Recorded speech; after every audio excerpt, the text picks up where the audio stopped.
let's get into a reading. So I'm definitely getting two different energy that's coming out. I have one that's very like safe and calming, and then I have a separate energy that's very like chaotic. All right, let's see. Let's see. We're going to dig into the energy. I feel like somebody could want to talk to you. I want to see, what do they want to talk to you about? Let's see. Oh, goodness. My stomach. I feel like this is someone who puts you on edge. I feel like this is someone that you don't feel safe with. You could feel like this person's narcissistic. You could feel like you and this person's very distant from one another. This could even be someone who has a tendency to give you the silent treatment. So there could be somebody wanting to talk to you that has the tendency to give you the silent treatment.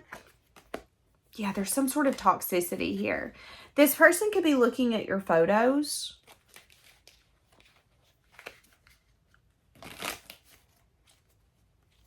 What do they want to talk to you about? Because I'm getting an energy of, I don't want a confrontational conversation, but I want to talk. So what does the conversation need to be around? The fact that they're feeling tied to you or feeling like they can't get away from you. So this could either be guilt, shame, remorse, sadness. They could be missing you. It could be the drama. They could be the kind of person where they let you go, but they've never really let you go. So they come back, or they see if they can have access to you. So somebody could want to talk to you because they could think that they love you. They could even be looking at your photos. But what I'm saying is that this person could actually be wanting to talk to you because they feel like they can't get away from you in this relationship. They're kind of like feeling tied to you. And I'm saying that you guys are very opposite, and that this person could be a lot of drama. And there's something here where this relationship isn't necessarily genuine, or they're not genuine. So they could be the kind of person where they come in and they're like, yeah, I miss you, but it's not genuine, because it's like, well, what did you miss? The way that I made you feel, or did you actually miss me? There's a lot of ups, there's a lot of downs, and there's a lot of erratic behavior. So you don't know if this person's coming, you don't know if they're going, you don't know if they like you, if they hate you. There's just too much confusion, which leads to it feeling like it's not a genuine connection, because you never know what's taking place. Now, this person's going to be coming towards you to talk to you because they feel like that they can't get away from this dynamic. Now, I'm seeing you being more like present. So you're not really worried about the future. You're not really worried about the past. You're just, you're where you're at. Whoever it is that's going to be coming back to you, they're feeling haunted by the memory of you. Because they avoided some sort of triggering. They avoided some sort of feeling. So now they feel like they can't resist you, and they're yearning to take action because they're wanting to have fun. This is someone who's unable to communicate exactly what they're wanting. What they tell you and their actions are two different things. So you've got, I don't want to say that they're a game player, but they're definitely a push and pull type of person. And they're someone who's extremely confused. They could have an avoidant personality. So when they're in their avoidant personality, they could go silent. They could distance themselves. And then they could come back in when they want to have fun, when they want to party. And Spirit could be telling you that you need to keep an open mind, but you also need to love yourself during this process. Because if not, I feel like this person's going to be able to come in and bring a lot of chaos into your life.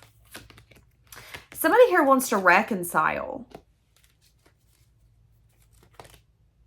But there's red flags. And Spirit's telling you that you deserve more than what this person's bringing to the table. Which again, is a push and pull, mixed signals, chaos, unsureness, erratic behavior, extreme moods. So one minute they could want you and could be obsessed with you. The next minute they could not want to be near you, could not stand you.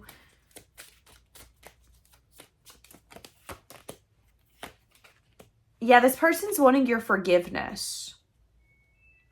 But I don't know if forgiveness is going to be possible. Let's ask. Okay, only one person was actually investing here.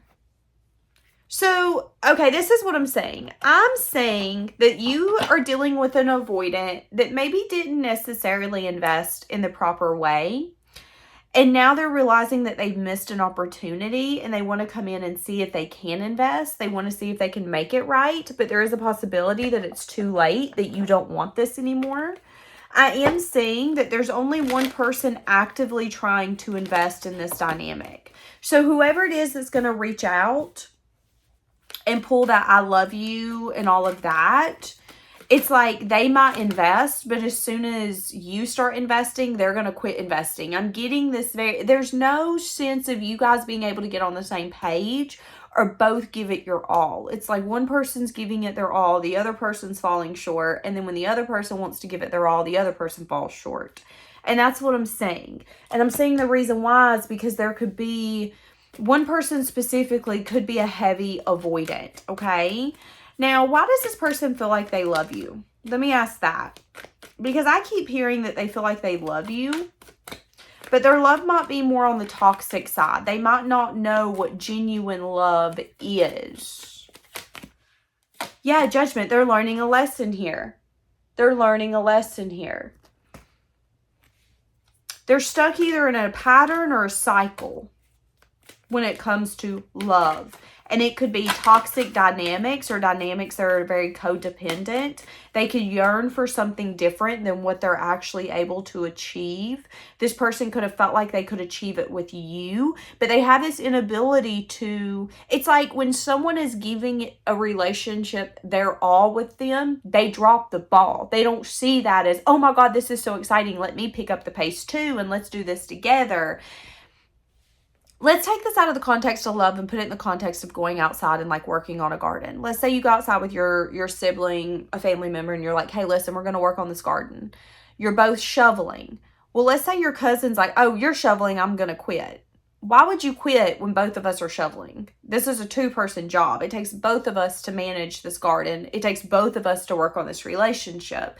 But what I'm saying is like as soon as this person recognizes, oh, you're willing to do what it takes to have this so I can drop the ball, they drop the ball. Now, because this hasn't been working in their favor, they now feel like they love you and they keep looking at your photos and then they're going to end up reaching out trying to make it work. But what I'm saying is that Spirit could be asking you to love yourself and to possibly go in a different direction with someone that's actually going to invest in the connection with you as well. Yeah. This could be a Cancer, Pisces, Scorpio, or it could be a relationship where you got to be honest and raw with yourself when it comes to the truth.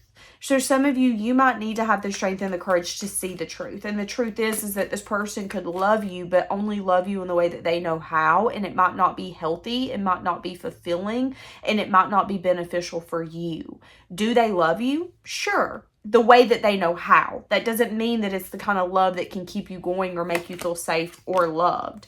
Now, I am saying that this person here within the next few weeks could end up bringing this conversation forth to try to get what they want. They're going to try to put in some sort of effort. Is it going to pay off?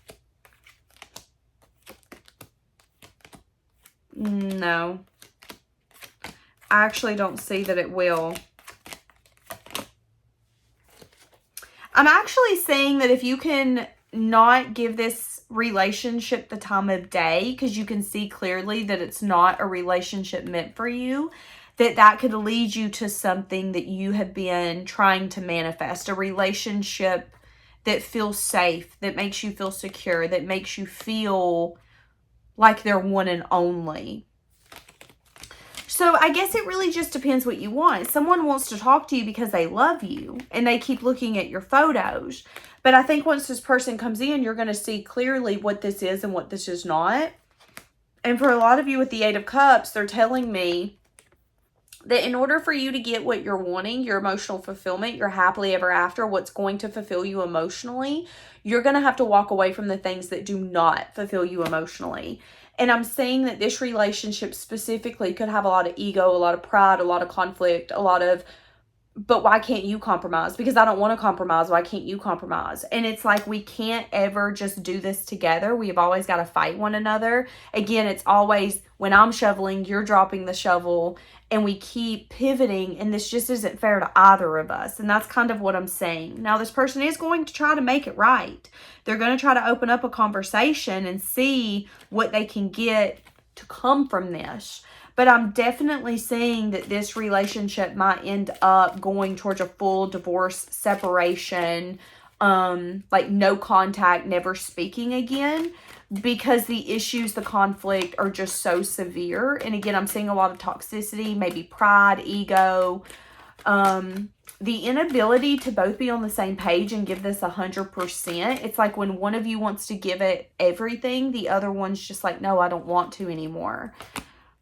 Yeah, and that could be this turning, the wheel turning. It's time for you to do something differently.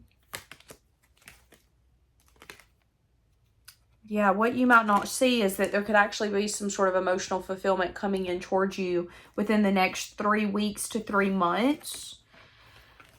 So, you know, I think your intuition's telling you that it would be in your best interest that if you want someone who's going to be a team player and collaborate and consider you and respect you and actually build a relationship together, not this is what we're building and follow me kind of energy, that it would be in your best interest to leave this person behind. Let's say that you don't leave this person behind. What will this relationship turn into? It will turn into you guys going towards some sort of union where you will feel complete. You will take plans and steps towards a future. You guys will build a bond. However, there will be a rocky road that will end up having to, you know, here's the thing. I'm all of a sudden having a hard time speaking. If you decide to choose this person, it's going to feel really good when you guys come back together. I'm saying like, oh my God, I feel so complete with you. I'm so happy I finally got the man or the woman that I always wanted. And then you're going to be so enthralled in that honeymoon stage and excited for the beautiful moments that you've always wanted with them that you're not going to see the bad coming. And what I'm saying is that the obstacles that you're going to have to overcome are going to be overwhelming in a way that's going to feel very, very, very difficult. You're going to feel like this person doesn't want to change. You're going to feel like this person, it's going to be like I'm talking to a wall. A lot of you, if you decide to love this person and choose this person, you're going to say to people that you love, he or she's difficult. He or she's stubborn. You can't tell he or she anything. And I am saying that. And I am saying that in the future, you might feel like it's just not worth it. That this person is not who you thought that they were. And you might then in the future realize that the way that they can love you entails too much frustration and drama, and that you want the kind of love that makes you feel safe and secure. So it really just depends what you pick. You know, at the end of the day, you get to choose what you want. You get to choose who loves you and who you love. I'm definitely seeing this being the kind of relationship where the 2 F's are like the biggest thing, where you guys are fighting and you're like, that's what I'm saying. But it's your choice. So that is your warning. That's what this is about. I'm going to leave this here, guys. Have a blessed day.